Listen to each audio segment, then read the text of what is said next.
자비가 풍성하신 하나님 아버지, 은혜를 감사합니다.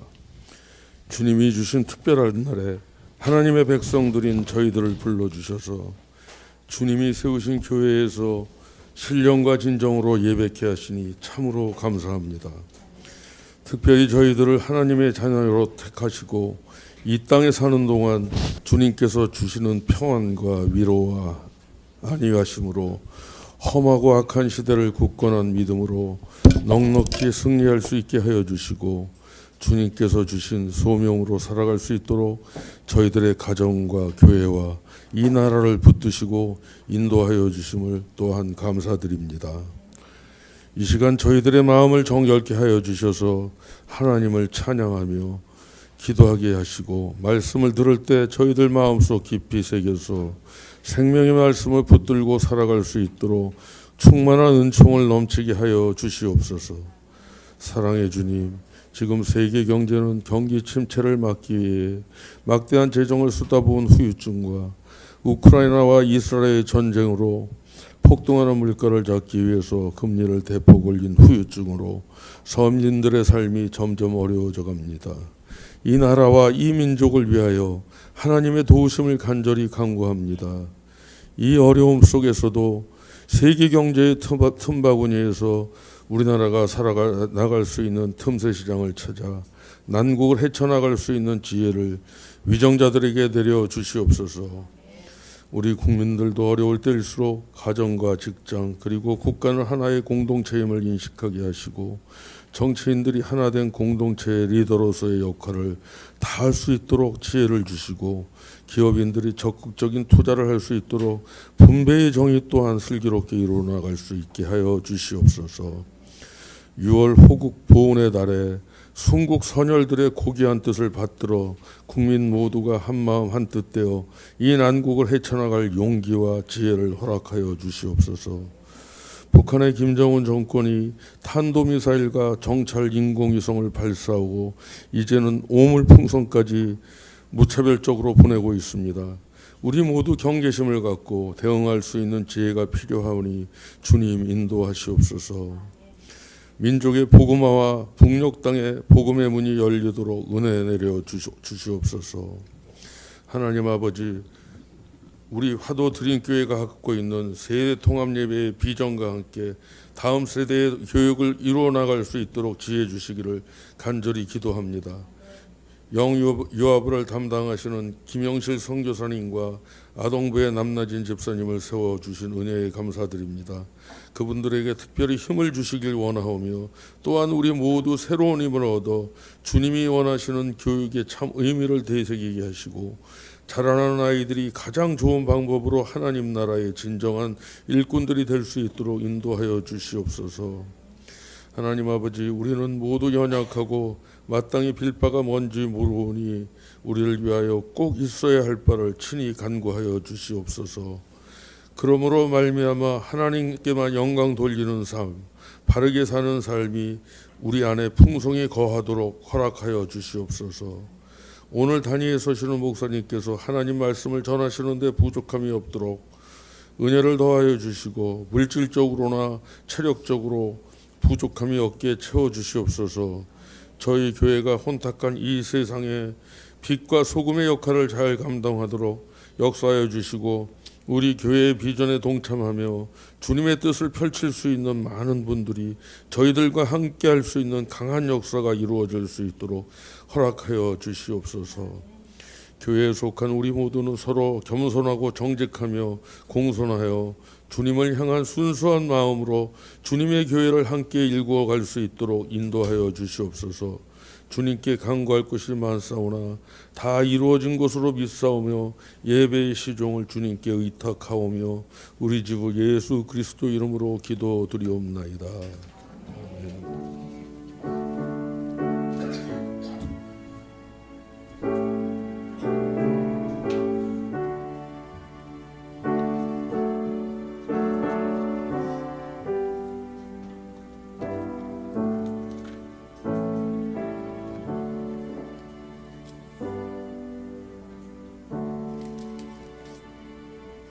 아멘.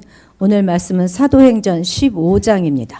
사도행전 15장 1절에서 5절 말씀까지 우리 한 목소리로 같이 읽겠습니다.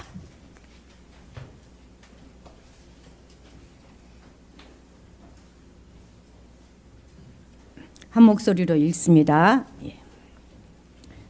어떤 사람들이 유대로부터 내려와서 형제들을 가르치되 너희가 모세의 법대로 할례를 받지 아니하면 능히 구원을 받지 못하리라 하니 바울 및 바나바와 그들 사이에 적지 아니한 다툼과 변론이 일어난지라. 형제들이 이 문제에 대하여 바울과 바나바와 및 그 중에 몇 사람을 예루살렘에 있는 사도와 장로들에게 보내기로 작정하니라. 그들이 교회의 전송을 받고 베니게와 사마리아로 다니며 이방인들이 죽게 돌아온 일을 말하여 형제들을 다 크게 기쁘게 하더라. 예루살렘에 이르러 교회와 사도와 장로들에게 영접을 받고 하나님이 자기들과 함께 계셔 행하신 모든 일을 말하며 바리새파 중에 어떤 믿는 사람들이 일어나 말하되 이방인에게 할례를 행하고 모세의 율법을 지키라 명하는 것이 마땅하다 하니 하도록 하겠습니다. 요즘 우리가 사도행전을 보고 있는데요. 사도행전의 핵심 구절은 무엇이냐 하면 바로 여기 사도행전 1장 8절입니다. 우리 함께 같이 읽어볼까요? 오직 성령이 너희에게 임하시면 너희가 권능을 받고 예루살렘과 온 유대와 사마리아와 땅끝까지 이르러 내 증인이 되리라. 아멘. 그렇습니다. 이 말씀은 예수님께서 승천하기 바로 직전에 주신 말씀으로 우리 주님의 거의 유언과도 같은 그런 말씀입니다. 그래서 우리 성도들에게 주시는 예수님의 대지상 명령이다 이렇게 부르기도 하지요. 뿐만 아니라 이 사도행전도 바로 요 말씀 요 순서대로 그대로 복음이 퍼져나가는 것을 기록하고 있습니다. 그러니까 이제 물론 이렇게 복음이 퍼져나가는 것의 주체는 사람이 아니죠. 바울이나 바나바가 아니라 성령님이십니다. 그래서 이거 사도행전을 성령행전이다 이렇게 부르기도 해요. 자, 1장부터 7장까지는 바로 이 예루살렘 안에 이제 막 교회가 생겨나고 또 막 복음이 흥황하는 것에 대한 기록이 되어져 있어서 막 베드로가 한 번 설교로 3,000명이 막 세례받고 하는 그런 것과 그리고 마지막 스데반이 순교하는 것까지가 1장에서 7장까지 기록되어 있습니다. 그 다음에 이제 온 유대와 사마리아의 복음이 전파되는 것이 8장에서 12장까지예요. 그래서 두로와 시돈까지 아주 그냥 그러니까 스데반의 순교로 복음이 막 넘어가요. 이방으로 막 넘어가서 사마리아와 두로와 시돈까지 전파되는 그 아주 그런 스피디하게 그 이야기가 진행되고 있습니다. 마지막에 13장부터 마지막 28장까지는 땅끝까지 더 그 바깥세계로 나가서 당시에 땅끝이라고 여겼던 로마까지 이제 전파되는 과정이 기록되어져 있는 것이죠. 그러니까 우리가 오늘 읽은 15장은 바로 여기 제3부에 해당하는 것입니다. 우리 이걸 지도로 다시 한번 볼까요? 자, 처음에 예루살렘과 여기에 이제 복음이 머물러 있다가 퍼져나갑니다.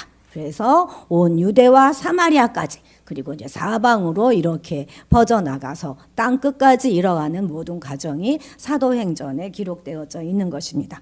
그렇습니다. 여기 이 13장에서 바나바와 바울은 첫 번째 우리가 전도 여행, 첫 번째 선교 여행을 떠나거든요. 근데 이들의 본거지는 여기 바로 안디옥 교회이죠. 동그랗게 표시되는데 여기 안디옥 교회가 이들의 본거지입니다. 바울과 함께했던 바나바는 이 안디옥 교회의 담임 목사였었어요.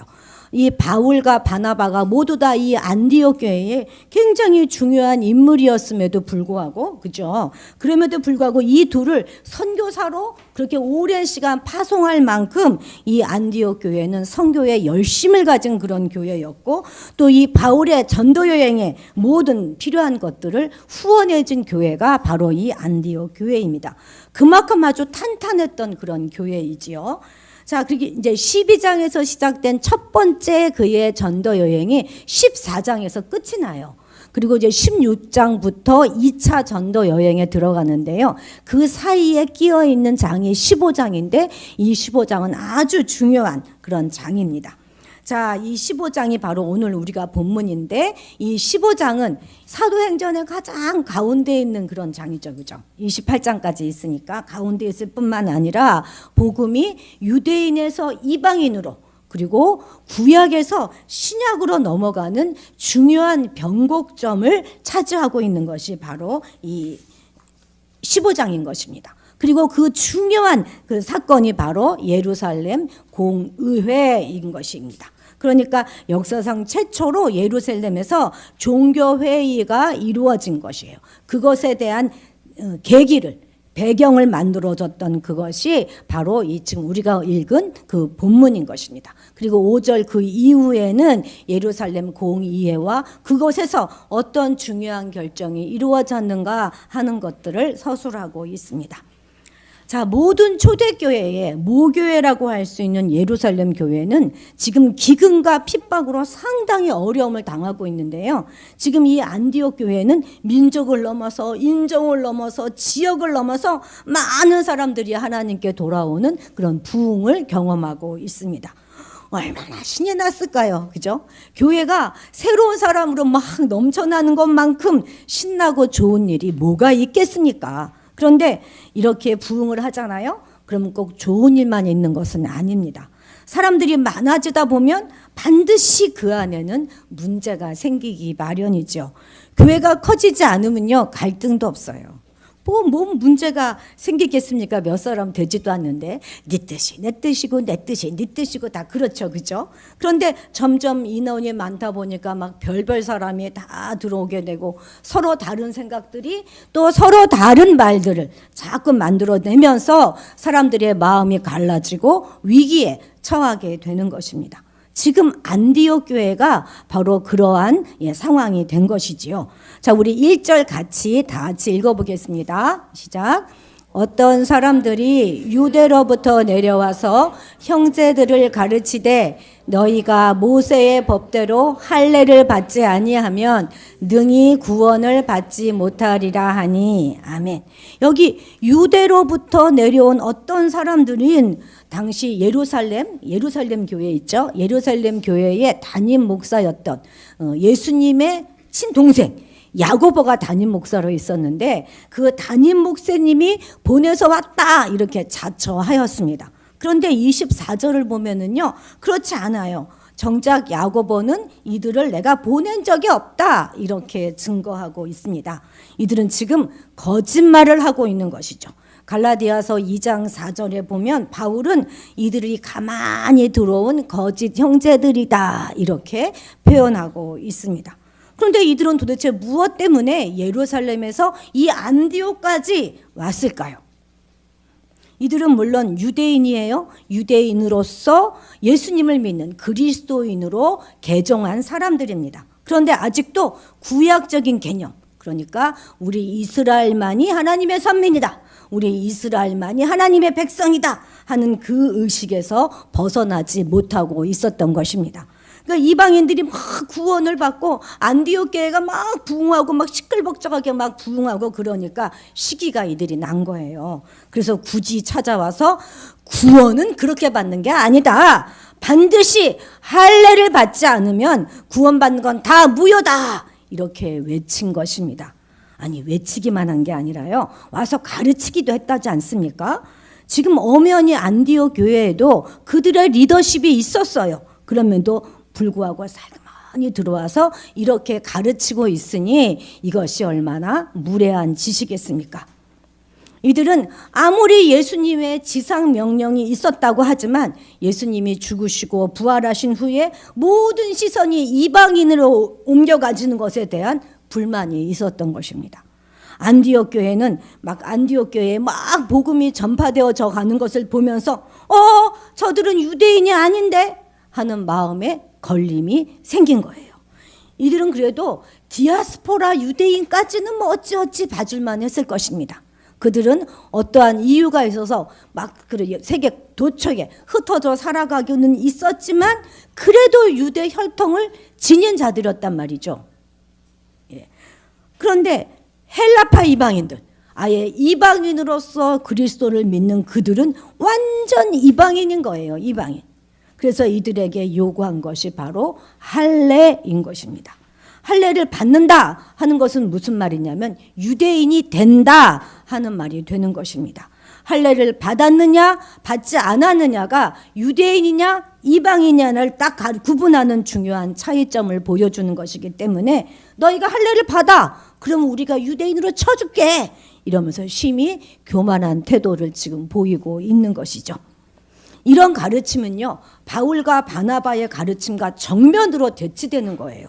그리고 이들의 말을 수용한다면 지금 안디옥 교회는 존재할 수도 없어요. 그리고 바울과 바나바의 선교는 다 수포로 돌아가고 마는 것입니다. 아주 어마어마한 반란이에요, 이거는.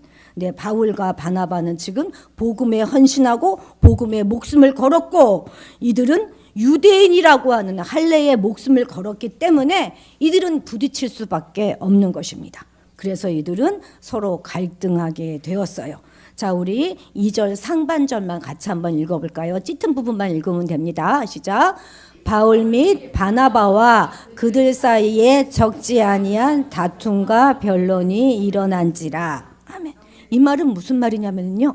매일 싸웠다는 거예요. 마주치기만 하면 싸웠다는 거예요. 그럴 수밖에 없지 않겠습니까? 여러분, 교회 분쟁 있는 교회에 혹시 다녀본 적 있으십니까? 교회가 이렇게 싸움에 시달리면은요, 성도는 정말 사는 게 아닙니다. 또 교회에서 이렇게 싸움이 나면 양쪽 다 하나님의 뜻이라고 하나님의 사명이라고 하기 때문에 이게 서로 타협점을 찾기가 쉽지 않습니다. 여러분, 갈등과 분쟁 없이 우리가 살 수 있다면 얼마나 좋겠습니까? 그런데 사람들은요, 모이기만 하면 싸우잖아요. 가정도 그렇고 교회도 그렇고 직장도 그렇고 국회도 그렇잖아요. 국회도 서로 분쟁하다 보면 정말 쓸데없는 일에 시간과 에너지 낭비가 이루 말할 수가 없습니다. 그래서 제가 처음 개척했을 때 여러분들께 약속드린 말씀이 있는데 기억하실지 모르겠습니다. 우리는 오직 어떻게 하면 예수를 잘 믿을까 그 걱정만 하고 그 고민만 하는 교회가 됩시다. 그런 교회를 세워봅시다. 이렇게 말씀을 드렸었습니다. 이외에 우리가 무슨 다른 걱정을 할 것이 있을 것이며 그것만 걱정한다면 우리 안에 무슨 분쟁이 일어날 일이 있겠습니까? 오늘 저는 이 본문을 통하여서 우리가 살아가면서 생겨나는 모든 분쟁들을 어떻게 해야 하는지, 어떻게 그 갈등과 분쟁을 해결할 수 있을지 하는 그런 것들을 좀 알아보려고 합니다. 자, 첫 번째는 적이 누구인가 분별해야 돼요. 그리고 우리의 태도를 분명하게 해야 하는 것입니다. 사실 교회에 해악을 끼치는 것은 외부의 핍박이 아니라 교회 내부에서 진리를 혼잡케 하는 거짓 형제들입니다. 그래서 신천지가 하는 방식이 바로 이거잖아요. 조용히 싹 들어와서 꼭꼭 숨어 있다가 하나씩 빼가는 거 아니겠습니까? 우리는 흔히 그 교회의 외부의 핍박이 교회를 위험하게 하는 그런 요소일 거다 생각하는데 결코 그렇지 않습니다. 물론 외부의 핍박이 교회의 어떤 위험 요소인 것은 분명합니다만 교회의 존립에 문제를 끼치지는 않아요. 그렇다고 교회가 뭐 없어지지도 않습니다. 그런데 오히려 그 외부의 핍박에는요, 교회가 막 체질이 막 강화돼요. 그리고 하나로 단결되게 되고 마침내 교회가 부흥하는 그런 계기를 만들어주기도 합니다. 우리 교회는 세상을 향해서 항상 문이 열려 있지 않습니까? 그래서 사단의 하수인으로 살짝 우리 눈을 속이고 교회 안으로 가만히 들어와서 형제 행세를 할 수가 있는 거예요. 그들이 들어와서 복음 진리를 부정하고 성경 말씀과 다르게 말하거나 행동하지요. 또한 이런 거짓 형제들은 항상 목회자와 교회, 목회자와 성도, 성도와 성도 사이를 이간질합니다. 안타깝지만 교회 안에는 이런 거짓 형제들이 늘 상존하는 것이 사실입니다. 그래서 우리는 이들에 대한 경계심을 결코 늦출 수가 없는 것입니다. 우리가 그런데 경계하고 주의하면은요, 얼마든지 분별할 수 있어요. 속지 않을 수 있습니다. 그런데 우리들의 적은 지금 눈에 보이는 그 사람들이 아니라 그 뒤에서 역사하는 사탄이다 하는 사실을 우리가 볼 수 있어야 할 것입니다. 이 갈등과 다툼을 통해서 과연 누가 이득을 보고 누가 손해를 보는가 하는 것을 반드시 가늠해 보십시오. 교회가 싸우면, 성도가 싸우면 누가 이득을 보겠습니까? 마귀가 이득을 보지요. 교회가 싸우다가 힘이 없어지잖아요. 그것을 보고 사탄 마귀 이외에 누가 좋아하겠습니까? 가정이 서로 싸우다가 깨지고 상처받으면 누가 좋아하겠습니까? 사탄이 좋아하지. 그런데 이렇게 서로 막 의견이 다른데도 불구하고 계속 조율해가고 또 조율해가면서 결국에는 화해하고 조정이 돼서 잘 되면 누가 이익을 보겠습니까? 그건 하나님 나라가 세워지는 거예요. 하나님이 기뻐하신 일이라는 것입니다. 그러니까 우리 적은 나와 생각이 다른 저 사람이 아니라 싸우게 만들고 부딪히게 만들고 결국은 교회가, 가정이, 직장이 깨지게 만드는 악한 마귀라는 것입니다. 이것을 우리가 바로 알아야 하는 것이죠. 싸우는 데 있어서 적이 누군지 아군이 누군지 그걸 알아야 하지 않겠습니까? 찬송가 350장 가사처럼 우리들이 싸울 것은 혈기 아닙니다. 우리들이 싸울 것은 육체도 아니에요. 우리는 모두 한 마음이 되어서 악한 마귀의 권세와 싸워 이겨야 하는 것입니다. 그래서 최후 승리 얻는 그날까지 마귀와 싸워야지 교인들끼리, 가족들끼리, 이웃끼리 싸워서는 안 되는 것이죠. 우리는 할 수만 있다면 세상 사람들과 누구라도 평화하려고 노력해야 합니다. 물론 성도 간에는 더 말해 무엇하겠습니까? 내가 손해보고 이해해서 평화를 정착시킬 수 있는 그런 상황 하에서는 양보하는 것이 성도의 바른 자세입니다. 그냥 져주는 것이 이기는 거 맞습니다.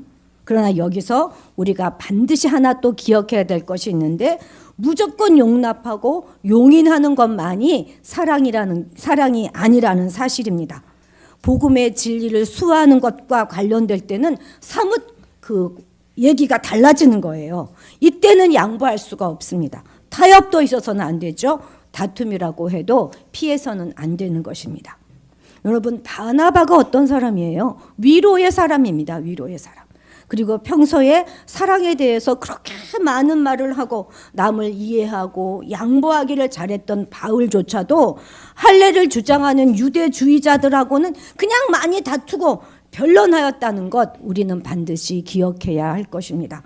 물론 무조건 다투고 변론하라 하는 말은 아니겠지만 우리가 복음 진리를 수호하기 위해서는 다투고 변론하는 일마저도 마다하지 않아야 할 것입니다. 그냥 좋은 게 좋은 것이라고, 시끄러운 건 좀 귀찮다고, 아이고 그냥 싸우지 말고 좋게 넘어갑시다 하면서 넘어가면 안 되는 거예요. 애매한 태도가 가장 나쁜 것입니다. 진리에 대해서는 분명하고도 확실한 태도를 우리는 취해야 할 것입니다. 근데 이런 말을 하면서도 살짝 조심스러운 것은 우리가 실제로 이단하고 부딪히면 우리는 말빨이 안 되잖아요. 그죠? 말빨이 안 돼요. 그러니까 그럴 때는 얼른 아니야! 이렇게 말하고 도망치시기 바랍니다. 갠실이 말로 얽히지 마세요. 말로 얽히지 마세요. 싸움에서요. 가장 고수가 하는 전법이 뭔지 아십니까? 36개 주랭란이에요. 아주 좋은 전법이니까 그럴 때는 얼른 아니라고 말하고 도망치시기 바랍니다. 두 번째 있습니다. 두 번째는 뭐냐면 회피하지 말고 그 갈등을 회피하려고 하지 말고 문제 안으로 들어가서 답을 찾아내야 한다는 것입니다. 자, 우리 2절 하반절 마저 읽으십시다. 형제들이 이 문제에 대하여 바울과 바나바와 및 그 중에 몇 사람을 예루살렘에 있는 사도와 장로들에게 보내기로 작정하니라. 아멘. 안디옥 교회는요, 여기 안디옥 교회가 여기 있는데 자체 내에서는 이방인 신자들의 그 할례 문제에 대한 결론이 나지 않으니까 바울과 바나바를 그 예루살렘에 사도와 장로들이 있는 여기 예루살렘으로 보내기로 결정하였습니다. 물론 이런 안디옥 교회의 결정은 당면한 문제 해결을 위한 최선의 선택이었겠지만 인간적으로 보면은요, 이런 결정은 바울과 바나바에게는 정말 불리한 결정입니다. 이 사람들이 지금 어디서 왔다고 했죠? 어디서 왔어요? 예루살렘에서 왔어요. 예루살렘. 예루살렘이 어떤 곳입니까? 할례주의자들의 본거지예요. 유대 그리스도인들의 총본산이 바로 여기 이 예루살렘 교회인 것입니다. 아니 생각해 보십시오. 유대에서 온 몇 사람이 아니 무슨 힘이 있어서 여기 안디옥 교회까지 쫓아 올라와 가지고는 그렇게 자신 있게 할례를 주장하고 있겠습니까?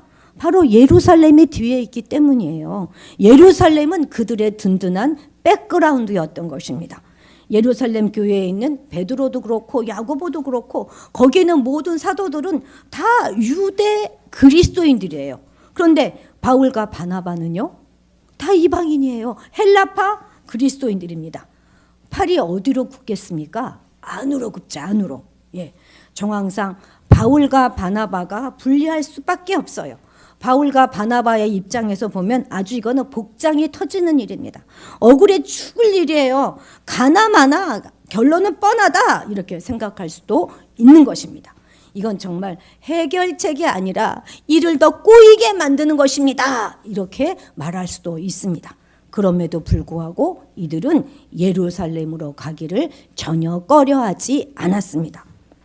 그런데 바울과 바나바는 도대체 무슨 배짱으로 예루살렘 교회에 가서 묻겠다 했을까요? 문제를 일으킨 것이 예루살렘이라면 문제를 해결할 수 있는 곳도 예루살렘일 것이다 라고 믿었기 때문입니다. 이들은 선입견이나 자신들의 감정에 따라 행한 것이 아니라 그 안에 역사하실 하나님을 바라보았어요. 그리고 교회의 건강함을 믿었습니다. 호랑이를 잡으려면 호랑이 굴로 들어가야 하지 않겠습니까? 맞습니다. 여러분 인생의 문제이든 신앙의 문제이든 답은 문제 안에 있다는 거 여러분 아십니까? 다른 곳에서 아무리 찾으려고 해도 찾을 수가 없어요. 본문에서도 보면 문제가 어디서 해결됩니까? 예루살렘에 가서 문제가 해결되는 것입니다.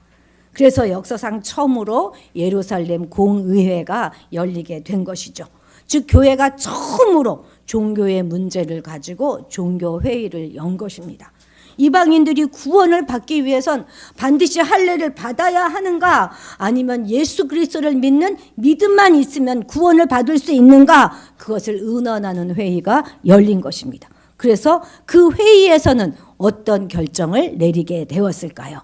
28절 같이 읽겠습니다. 시작. 성령과 우리는 이 요긴한 것들 외에는 아무 짐도 너희에게 지우지 아니하는 것이 옳은 줄 알았노니. 아멘. 오직 예수를 믿는 믿음만이 구원을 받는 것이고 그 외에 어떤 것도 강요하거나 조건이 될 수 없음을 확실하게 규정해 주고 있습니다. 자, 여러분 문제를 두려워하지 마시기 바랍니다. 너무 많은 생각하지 마시고요. 기꺼이 그 문제 안으로 들어가시기 바랍니다. 문제를 온몸으로 부딪혀 행하십시오. 만나야 될 사람이 있다면 만나시고 용서를 구해야 될 일이 있으면 용서를 구하세요. 그냥 부딪히지 않고 피하기만 하는 것, 그것은 능사가 아닙니다. 정면 돌파하시기 바랍니다. 절대 피해서 될 일이 아닌 것이죠. 문제 속에서 하나님을 만나시기 바랍니다. 살 길은 거기 있어요. 우리 하나님은 문제 해결의 길을 그 문제 안에 마련해 놓고 계신다는 사실 우리 기억해야 할 것입니다. 셋째 있습니다. 셋째는 갈등에 함몰되지 않고 본질적인 일에 집중하는 것입니다. 한번 같이 셋째 읽어볼까요? 시작.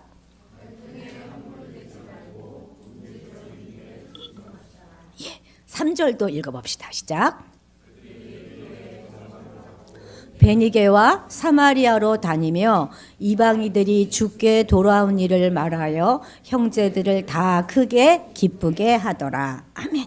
지금 아주 긴급한 상황을 가지고 예루살렘으로 가고 있는 바울 일행이에요. 지금 여기 안디옥 교회에서 예루살렘으로 막 가려고 하고 있는데 예루살렘으로 그냥 직행하지 않고 어디를 들렀다는 거예요. 여기 이 베니게와 사마리아를 들려서 갔다는 거 아니겠습니까? 왜 그랬겠습니까? 이렇게 여러 지역을 다니면서 복음을 전하는 그 일이 바로 이들의 본업이었기 때문에 그렇습니다. 그저 변함없이 어제나 오늘이나 자신의 일에 열심을 내고 있는 모습입니다. 여기 위에 베니게는요, 오늘날의 레바논 지역이에요. 레바논이 있는 그 지역인데 두로와 시돈이라고 하는 아주 유명한 도시가 있었어요. 이곳에는 스데반 순교 이후에 흩어진 유대인들이 교회를 이곳에 세워 놓았습니다. 그리고 이 사마리아는요, 빌립 집사님하고 또 우리 베드로 사도가 그곳에 가서 복음을 전해서 이곳에도 교회가 세워져 있었습니다. 그러니까 이 바울과 이 바나바가 이 베니게와 사마리아를 들렀다 하는 것은 이곳에 세워진 교회와 그 성도들에게 가서 그들을 돌봤다 하는 그 말이 되는 것입니다. 이들은 자신들의 분쟁과 갈등 상황에 함몰되거나 위축되지 않았어요. 그리고 여전히 기회가 닿는 대로 더욱 열심히 전도에 힘쓰고 있는 모습입니다. 얼마나 대단합니까? 우리라면 어떻게 했어요? 아주 한시가 급하게 서둘러 예루살렘으로 직행했을 것입니다. 지금 뭐 얼마나 급합니까? 그리고 설령 그곳에 들렀다 하더라도 자신들의 억울함을 크게 전했을 것입니까? 아이고 내가 정말 억울해 죽겠어. 이러고 얼마나 그 얘기를 열심히 했겠습니까? 그런데 이들은 분쟁에 대한 소식도 전하지 않았어요. 무엇을 전했다고 합니까? 이방인들이 죽게 돌아온 그 일을 힘차게 전했습니다. 그러니까 지금 자신들에게 있는 갈등도 분쟁도 재판도 하나도 중요한 것이 아니라는 것입니다. 오직 그들에게는 이방인이 죽게 돌아왔다 하는 그것이 중요하고 오직 그 일에만 몰두하고 있었다는 것입니다. 아무리 분쟁 중이라고 해도 아무리 재판 중이라고 해도 아무리 내가 억울하고 분해도 나를 주장하는 것이 아니라 더 중요한 본질, 복음의 확산, 하나님 나라의 구축, 잃어버린 영혼이 돌아오는 것, 이것이 본질임을 깨닫고 그 일에 여전히 열심을 내었다는 것이죠. 그리고 그 사실은 듣는 모든 이들에게 기쁨이 되었고 위로가 되었습니다. 한 3, 4년 전에 저희 가정도 교회의 분쟁의 한가운데 휩쓸렸던 적이 있습니다. 휩쓸린 정도가 아니라요, 그 문제의 한복판에 아주 그냥 모든 타겟을 다 맞았었습니다. 너무나 억울하고 분해서 자다가도 벌떡 일어날 만큼 어이없는 구설수에 시달려야만 했지요. 그때 저는 하루 종일 그 이야기를 하고 다녔던 것 같습니다. 했던 이야기 또 하고 했던 이야기 또 하고 전혀 그 문제에서 벗어날 수가 없었어요. 어떻게 하든지 이 억울함을 좀 표현하고 싶어서 우리도 막 얘기하고 다녔어요. 만나서 하기도 하고 전화를 붙들고 하기도 하고 전혀 우리 교회와 상관없는 사람들을 붙잡고 그냥 처음부터 끝까지 그 얘기를 늘 말하고 다녔습니다. 그런데 그런다고 제 분이 풀어지지 않더라고요. 더 내 감정만 더 에스컬레이트 돼가지고 더 화가 나가지고 상대가 동의하면 동의한 대로 또 상대가 시큰둥하면 시큰둥해서 더 마음이 심란하고 어렵기만 했었습니다. 그런데 결국 그 모든 일에서 그냥 내가 빠져나와서 나의 사명의 길을 가니까 그냥 모든 것이 다 평안해지더라고요. 이제와 생각해 보니까 하나도 억울할 것이 없는 것입니다. 분할 것도 없어요. 그 교회를 향한 그것은 다 사탄의 사악한 관계였고 하나님은 그 일을 통해서도 더 큰 일을 이렇게 이루지 않으셨습니까? 이 대목에서 아멘이 나와 주셔야 되는 건데 손발이 안 맞고 있습니다. 아멘. 아멘. 그렇습니다. 과연 우리는 살아가면서 어떤 갈등을 만나고 있는가 돌아봅시다. 나는 할 수 없어. 저 사람 정말 싫어. 저 사람 못 보겠어. 저 사람 말하는 거에 난 전혀 동의할 수 없어. 그런 상대가 있습니까? 그런데요, 그 사람이 우리 적이 아니라 그 뒤에는 사단이라는 거 우리 잊지 마십시다. 그 사람과 나를 갈라서서 다시 안 보이게 만드는 그 사단 마귀가 적이지 저 사람은 우리의 적이 될 수 없습니다. 마음에 안 드는 그 사람 때문에 힘들어 죽겠다고 말하지 마십시오. 정말 너무 견딜 수 없다고 말하지 마십시오. 우리 그렇게 약한 사람들 아닙니다. 우리 집에서 평생 왼수랑 얼마나 잘 삽니까? 그 평생 왼수랑 같이 밥도 먹고 잠도 자고 그렇게 잘 살고 있지 않습니까? 이거 절대 저희 집 이야기 아닙니다. 남편도 왼수고 자식도 왼수고 우리 그렇게 살고 있잖아요. 그런데 그렇게 강한 분들이 와서 교회에 와가지고는 또 직장에 와가지고는 조금만 마음에 안 맞으면 나 저 사람하고 절대 할 수 없어요. 이렇게 쉽게 말해서 되겠습니까? 우리 그런 사람들 아닙니다. 우리 잘할 수 있습니다. 잘 화합할 수 있습니다. 그 능력이 우리 안에 분명히 있습니다. 우리의 마음은 교회 안에서 내가 좀 대우도 받고 싶고 인정받고 싶은 그런 생각, 내 생각이 맞다고 지지받고 싶습니다. 그런데 중요한 것은 그것이 본질이 아니라는 것이에요. 내가 대우받는 것, 그것이 본질이 아니라 하나님의 뜻이 세워지는 것이 본질이고 교회가 든든히 서가고 한마음이 되어서 잃어버린 영혼을 구원하는 것, 즉 이방인들이 돌아온다는 소식을 전하는 것, 그것이 바로 우리 교회의 본질인 것입니다. 우리 이 본질에 더욱더 집중해서 갈등보다 화합과 화해와 또 하나님의 뜻을 아는 일에 더 열심을 내보도록 하십시다. 그래서 우리 교회가 분쟁을 넘어서 갈등을 넘어서 하나님 나라의 부흥을 위해 하나가 되는 하나님이 기뻐하시는 교회, 이 지역에서 건강한 교회의 모델을 보여주는 그런 교회가 될 수 있기를 주님의 이름으로 축복합니다. 기도하시겠습니다. 하나님 아버지, 갈등과 분쟁이 없는 가운데 살고 싶지 않은 사람은 하나도 없는데 말로는 다 평화를 원한다고 하면서도 교회도 가정도 직장도 이 사회도 분쟁과 갈등이 끊이지 않고 있습니다. 우리 각자 한 사람 한 사람이 분쟁을 일으키는 자들이 아니라 분쟁과 갈등을 넘어 화해와 화목으로 이끌어가는 자들이 되게 하옵소서. 사람을 미워하는 것이 아니라 그 배후에서 역사하는 사탄의 정체를 꿰뚫어 보게 하시며 언제나 진리 편에 서고 문제 해결을 위해 뒤로 숨지 않게 하시며 오직 복음의 본질에 충실한 우리가 되게 하옵소서. 십자가에서 이루신 그 평화의 복음을 늘 전하며 살아가게 하시고 우리에게 맡겨주신 화목해 하는 직책을 잘 감당하는 우리 모두가 되게 도와주옵소서. 감사드리며 예수님의 이름으로 기도드렸습니다.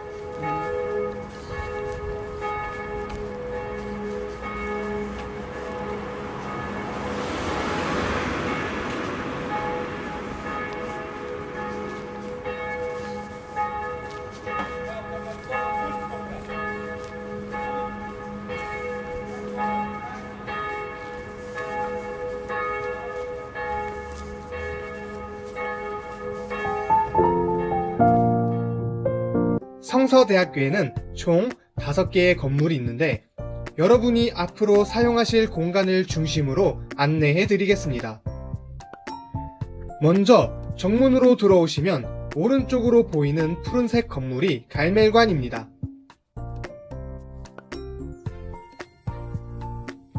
저희 대학원은 갈멜관 3층에서 채플과 신학대학원 수업이 있습니다.